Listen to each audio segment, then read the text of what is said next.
I'd like to begin by just acknowledging the outstanding support that my firm has received from Morgans. They've got an outstanding retail network, and that retail network, supported by their corporate team, was very important to us being able to list. We had a crack at trying to do it in September, and the markets closed as Hamas went into Israel, and we came back again in March, and as you all know, we're now listed on the 29th of April. But as we travelled that journey, I just want to acknowledge the candour and the quality of advice that I got from Tim. He was outstanding, and I'm grateful to call him a colleague. Thank you, Tim. Tim's already told you a little bit about Tasmea, but it's a holding company that owns and operates 18 interdependent, leading, diversified, specialist trade skills businesses who focus on maintenance, shutdown, breakdown, and brownfield upgrade services. Our customers are blue chip owners of essential fixed assets. In the main, they're highly profitable and they're not budget constrained. And in that regard, I ask you to think about the difference between a BHP and a Rio or an NBN and Telstra. These companies that we work for are making money out of their plant, and keeping their plant up and operational is critical to them. They are heavily reliant on the specialist trade services that our businesses offer, and in particular, their plant uptime is far more important than the maintenance cost or the emergency breakdown cost, enabling Tasmea to earn outstanding margins. We focus on the specialist maintenance segment of the services market, often operating in remote areas. As a result of the relationship we have with our customers, we have a high level of recurring revenue, over 95%, supported by over 40 master services or facility management agreements. We invest in industries that have got strong tailwinds. Those tailwinds support increased volume by our customers, and the ageing plant, so think about your motor vehicle, maybe not your current one, the one you owned when you're at uni. When it was ageing, it required repairs. The only thing about year 8 after year 7, when you're getting it repaired, cost even more. So that ageing plant and our customers' desire to grow underwrites organic growth. Really importantly, we undertake schedule of rates maintenance work, not hard money construction contracting. That generates a very high return on equity, and we have a low capital intensity with most of our CapEx on on-site light vehicles. We have a high cash conversion rate. The average conversion of EBIT to operating cash flow, over 100% for the last 4 years. Following the IPO, we're able to install a long-term incentive plan which targets doubling our revenue and doubling our EBIT over the next 3 years. That will be achieved, I should say that's not a forecast, that's an aspiration. That will be achieved by delivering organic growth, 15% compound aggregate growth rate, with our existing customer base and using our Tasmea subsidiary network to drive growth, together with our disciplined programmatic acquisition strategy, where we will acquire about or more than $10 million worth of EBIT per annum. We have an incentivised executive directors who, after the IPO, will continue to own more than 60%. And for the executive and management team, they're aligned with our growth targets and the LTI plan, if achieved, will deliver them 100% of their salary in FY27. Where our peers, we're proud to say that we sit amongst the top quartile in all of the key performance measures with our peers.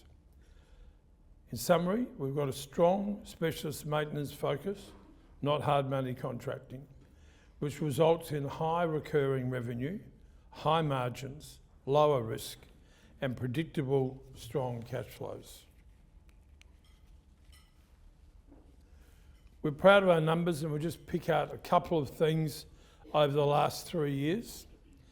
So if you look on the left of the slide, that's a summary of our statutory revenue split by the 4 segments that we operate in. Those segments are electrical, mechanical, civil, water and fluid. And you can see that we've grown at a compound aggregate growth rate from 170 million to 428 million, or 36%. More importantly, our earnings from that growth have been exceptional. Our earnings, statutory EBIT by segment, grown by 42%, so more than the revenue. And importantly, our EBIT to turnover is now 12.3%, which is industry leading in our sector. As I said earlier, 100% of our EBIT has been collected, so our EBIT to operating cash flow is at 100%. Our return on equity, nearly 49%, and our return on capital employed, 37%. Life's always been a challenge, and you have a look since 2007. We've grown, we've shrunk, we've grown again. And if you have a look down the bottom of this slide, in the middle, we've acquired $177 million worth of turnover. So think about all the businesses we currently own, we've acquired turnover of 177 million. We've then grown that another 258 million.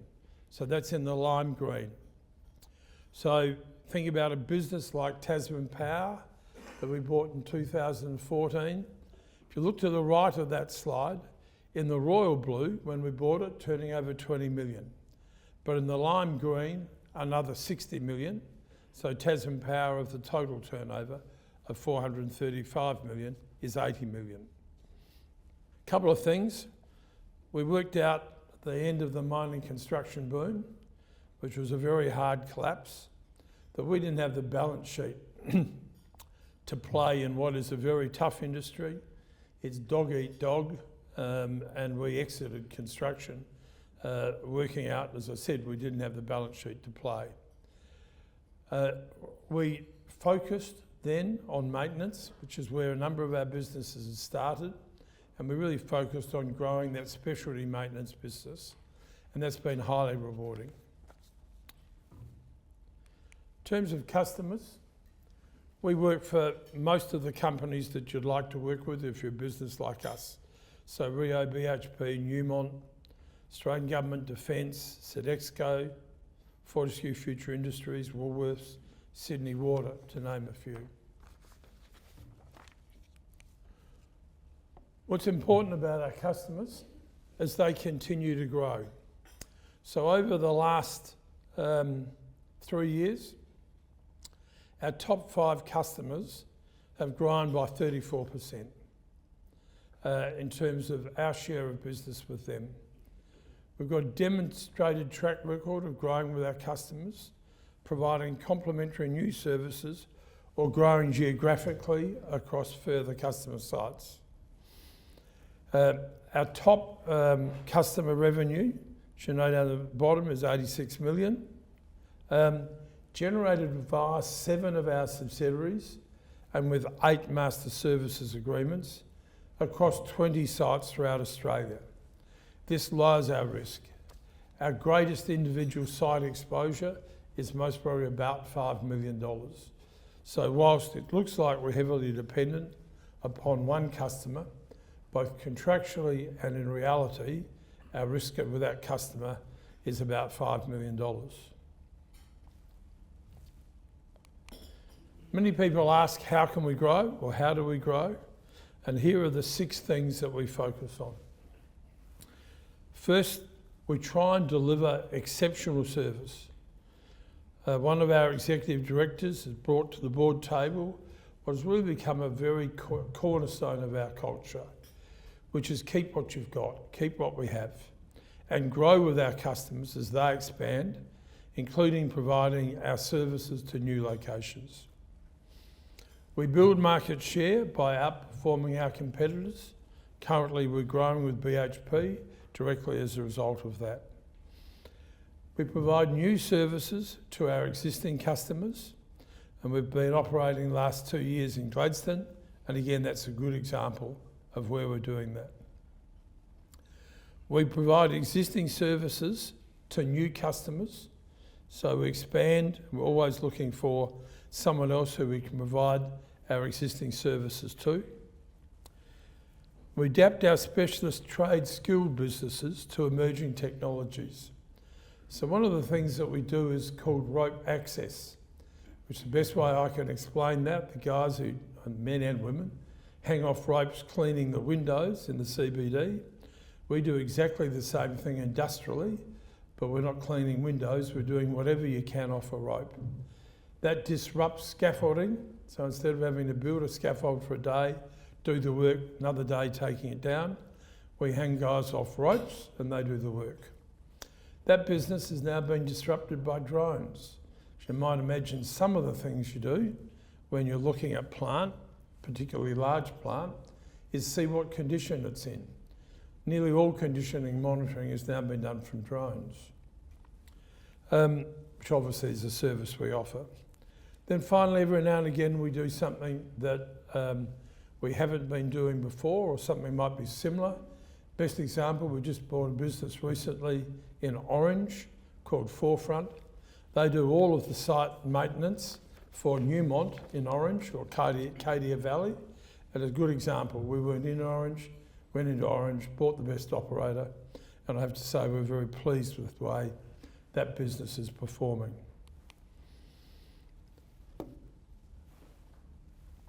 One of the things you can see from this map of Australia is we're everywhere in remote Australia, and that's intentional. We do have offices in CBD locations. That's generally for what I might describe back office staff or professional engineering staff. Our activities are remote where the clients are. Just in terms of the industries we work in, mining and resources, 61% of our business. In terms of the commodities that we work with, iron ore, 41% of our business. So I said we do very strongly believe rising tide floats all boats. You look for an industry that's rapidly growing, you'll find us trying to get into it. Half of our business strategy is organic growth. The other half of our business strategy is buying businesses to build them through what we call a programmatic acquisition strategy. We try and make regular, relatively small bets by buying businesses. We don't bet the farm, but we buy businesses that have got great operators and scale them up. So the first thing to say about Tasmea is it's not a roll-up strategy. We're not buying businesses to sell them, we're buying businesses to grow them. And we've been doing that for 2 decades. It's not something we started last week. Mark and I began our professional careers buying and selling businesses, and the corporate advisory business that funded the startup of Tasmea and funded its growth in the early days continues today. Tasmea's refined its strategy based on lessons learned. For example, we're now focused on specialist maintenance services, not construction.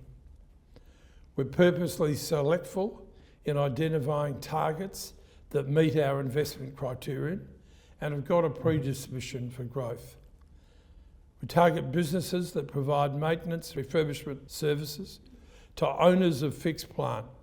Most of them operate in remote locations, resulting in high recurring revenue, from one or more of essential shutdown, program maintenance, emergency breakdown, and sustaining capital upgrades. Interestingly, we target businesses that are too big for the next owner-operator that they compete against. So just to explain that in a little bit more detail, if you've been competing against someone for 15 years and you hate him, he comes and asks you to buy his business, generally speaking, the owner-operator will say yes. Then goes home and talks to his spouse and says, look, I've got this really good idea. I'm going to buy the person I've been cursing about, the kitchen table, the last 15 years, but we've got to sell the beach house, and we've got to mortgage the house, but don't worry, we'll be really wealthy in 5 years' time. Spouse normally tells him something about sex and travel. So that's one characteristic. But at the other end of the scale, private equity, particularly a lot of it in Sydney and Melbourne, right? The idea of going remotely and operating a specialty business, just not enough turnover to sustain the cost. We've got a structure, it's unusual, it's very flat, but it enables us to make money out of buying businesses that size. Importantly, whilst remote business is difficult to manage, the competition is less. Just want to share a little bit. As I said, our structure is unusual. It's very flat. Each of these chief executives report to Mark and I. Each of them are, in fact, interestingly enough, I think 10 or 11 of them are owner-operators. So individuals who founded their business and we bought the business from them. Some of them intended to retire, but all of them have decided they enjoy working and enjoy what we're doing. Bit that's really important from this slide, you have a look at the number of years service. Most of these guys have been in their business for much longer than we've owned them. They're really good at what they do. So that's the first step for us buying a business. It needs to have an outstanding operator and a culture of providing outstanding service.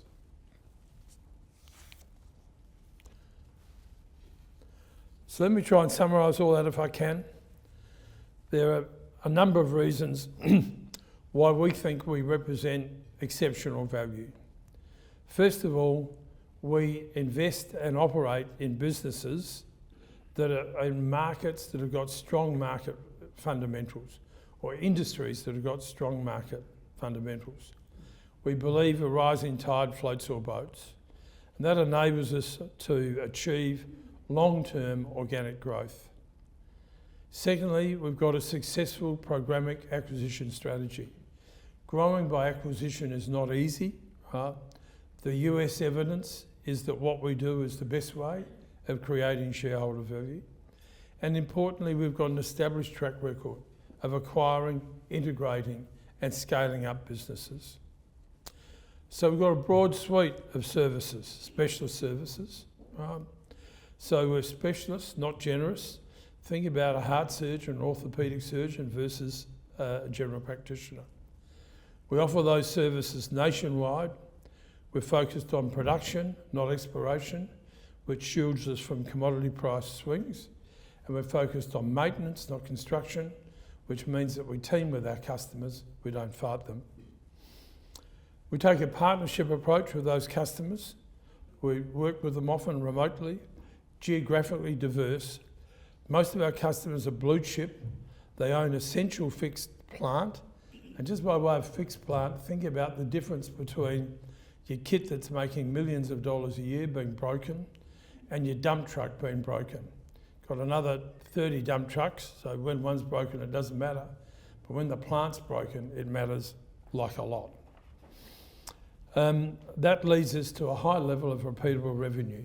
Our customers look for us and we look for them. We've got 18 incentivised chief executives. They're culturally committed, got an owner-operator culture within a corporate management framework, and they lead a large, flexible, 1,400 strong, accredited, skilled workforce. And we're able to offer those services nationally. Our subsidiaries are generally number one or number two, and often they're remote. with proven strategies to scale up, which results in exceptional organic growth. The executive directors are highly experienced, committed, motivated, and we still own more than 60% of Tasmea. Got a strong track record of consistent organic revenue growth, high margins, and resilient, predictable cash flows.